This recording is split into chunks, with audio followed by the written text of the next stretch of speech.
Hello everyone. My name is Gerry Hughes. I've been in the coffee industry now for too long, believe me. Around 14 years all in all. I've been with Java Republic for many of them.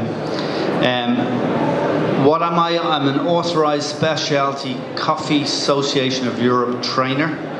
I tried to ask for a longer title, but they refused. I've do many things from training, auditing, all the way through, etc. So what I want to do is I want to talk about a small part of that to try and help you guys, and that is the relationship with the taste buds, your mouth, how you taste coffee, but how you can control that. Because coffee is not just hot, black and wet, it is actually an unfinished quality beverage if it's actually made properly. So, how do we taste? Well, as you probably know, we taste via the eyes, we taste via the nose, and we taste via the mouth. Tasting via the eyes, some colours indicate danger, some colours indicate healthiness, and some others indicate happiness. With regards to tasting via the nose, well, sweet smells such as ripe fruit is an indication that it's good for us to eat. Putrid or rotten flesh is an indicator that it's not good for us to eat and that it's dangerous for us to consume. And other smells such as chocolate, wood, etc. can fill us with assurance, familiarity, etc. However, the mouth is what it's all about.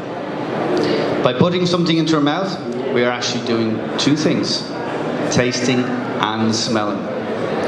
Let me explain. As we consume foods in the form of liquids or solids, we engage our taste buds. So we're actually taking in a liquid, or we're using our saliva within our mouth to break those solids down into a liquid format. And this whole process is called the lock and key mechanism. So I'm going to ask you guys for some answers here. Give me one taste that we can actually taste in our mouth. Sweet, very good. Anybody else? Another one? Bitter, very good. Salt, sour, sweet, and bitterness is the four. Now there is a fifth one called umami, which was found by Japanese scientists in 1986, but there is some talk in the industry that that's not really a proper flavour, and therefore I've excluded that from today's presentation. So, for the lock and key mechanism, we would have our four different taste buds. What we do, as we bring those flavours into our mouth in the form of a liquid or in the form of a solid, all of those different compounds are floating around in there. Eventually, of course, one of those compounds within the flavour will hit off a sensory part of our tongue, for example, bitterness, and that will send an electric signal up to the brain, denoting that that's what type of the flavour is. For example, chocolate. We also have the olfactory bulb, and that is a bunch of nerve endings at the top of the nasal passage that are also sended or accessed via the mouth or the esophagus. This bulb allows us to decipher those chemicals via the vapour that comes from the liquids, as well as through the back of the nose as well. Chocolate, once again, I know you are all over chocolates, hence we smell as we taste.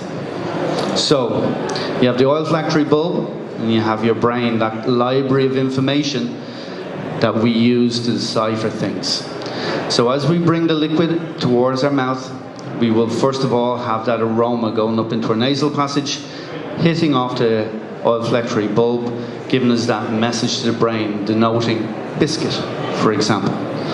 Then as we take the liquid in, we are actually starting to use that lock and key mechanism, which sends that information up to our brain to say, yes, this is what I'm smelling. It's a biscuit format, there's a chocolate undertone, etc. And as we swallow, that aroma then goes back up to the olfactory bulb, giving us that confirmation that everything we've tasted is exactly what it should be.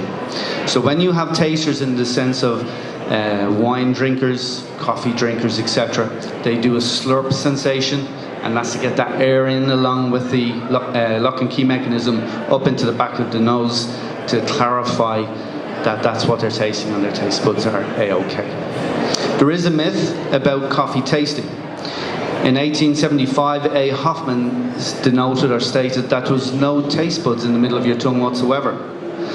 In 1901, Edwin G. Boring did a paper in German stating that there was zones on the tongue that would decipher certain chemical impulses and tastes. However, when this was transcribed from German over to English, it was lost in its transfer, in its information, and hence the zonal information came into the fore. It's stating that bitterness is only at the back, salt is only at the front, etc. And this is incorrect, as in 1974, Virginia Collins did a detailed scientific test, and we actually have all salt all over, all sweet all over, etc., etc. Some people have various taste buds or zonal areas that will decipher that salty taste, and that's why some people have salt to the corners, others have salt to the front, etc. For today's presentation, we're going to go into this zonal area, just to make it simple for you to understand. So, the following information is an example of some variables used in the coffee industry that can affect the taste of your coffee. Some people will use more coffee, less coffee, more water, less water, etc. So I'm just going to give you some generalistic variables. The tongue, time, and the taste. Hence we have the tongue broken down to the 4 areas: salt, sweet, sour, and bitterness. So if we have 60 mils of water, which for example I'll program into your coffee machine, and we use 16 grams of coffee, which the barista uses, then what we'll do is we'll have the water going through the coffee, giving you a beautiful espresso, hopefully. But what we have to do is we have to bring in a timeline. In other words, how long does it take that 60 mils of water to go through that coffee? So if we have a timeline from 0 all the way forever, we know that the grind size will control that. So the bigger the sizes of the coffee grind, it'll give us around a 15-second pour. So the water will fly through it because the coffee grind is so big, therefore giving us predominantly salty taste to the coffee. On the other end, if it's really, really fine, the water finds it difficult to get through that coffee, maybe a 30-second extraction, then we're going to get our bitter taste. So what we're looking for is an extraction of between 20 and 25 seconds. Once we did that, 23 being the sweet spot, because there's always going to be maneuverability. Remember, you're not always going to get your 16 grams, you might have 15.8, you could have 16.2. You might have 62 mils of water, you might have 58 mils of water. So with that movability, you need to have a movability of time as well. So we're always looking for the 23, and as long as it falls between 20 and 25, we're going to get a beautiful coffee. So how do we control that? I'm going to use an example of a Mazza grinder today. It's the biggest seller grinder that's out there currently over the years. There are lots of other grinders, but they all differ in their maneuverability and timing. But on the Mazza grinder, you have your bean hopper, you have your adjustment wheel, the body, etc., the chamber. So we take a closer look at the adjustment wheel. There are all these little notches, and one notch is equal to around 4 seconds extraction. So we move it to the left, or we move it to the right, adjust the grinding blades. So, remember, in this example, we have 15-second coffee. We're getting salty coffee. What we're looking for is, how many seconds? What's the sweet spot? 23, very good. You're awake. So we're looking for 23. So we know that 15 to 23 is 8 seconds difference. So 1 notch is equal to 4 seconds. 2 notches, therefore, is equal to 8 seconds. And we need to move that from the left-hand side, so you'll have your pointer on the actual main body of the machine pointing up at our 15-second coffee. So we need to go 1 notch, 2 notch, and move this notch in this direction towards 23. So once we do that, therefore what we have is we're maneuvering the grinder blades closer together. So you have your second notch, your blades are a certain difference, you move that, the blades get smaller, cutting your coffee beans up smaller, therefore moving closer to 23 seconds. Does that make sense? Easy enough? Cool.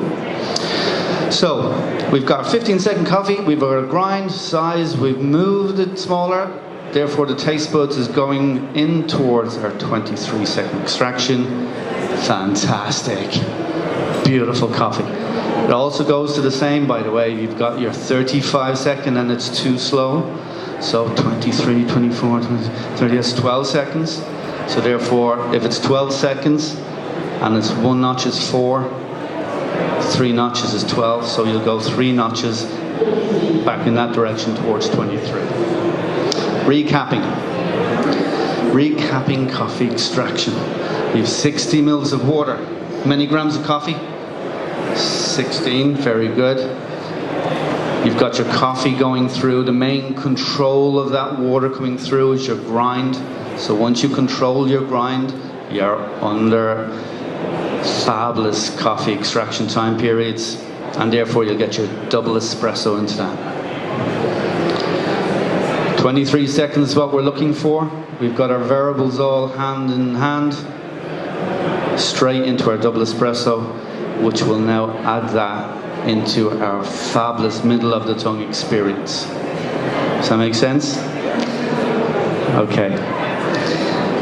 There are, as I said, variables that come into this. There are variables in regards to the roast of coffee. So the lighter roast that you have, the more coffee you need to use to extract that. The generalistic verb or generalization of those light roast coffees is around 18 grams, can go up to 22 grams. And therefore you need to extract it longer as well. So around the 27 seconds extraction time is what you're looking for that as well. If there's any questions that you would have, please do ask. Otherwise, I will finish it for today.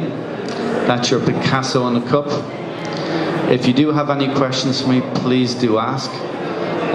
I'll be at the back of the room here, and you can contact me as well with this email address, and I'll be able to come out and help you and assist you in any way I can. For now, thank you for listening to me. Hope that helped you. Hope you're going to run back to all your friends now and to make fabulous coffee. Thank you.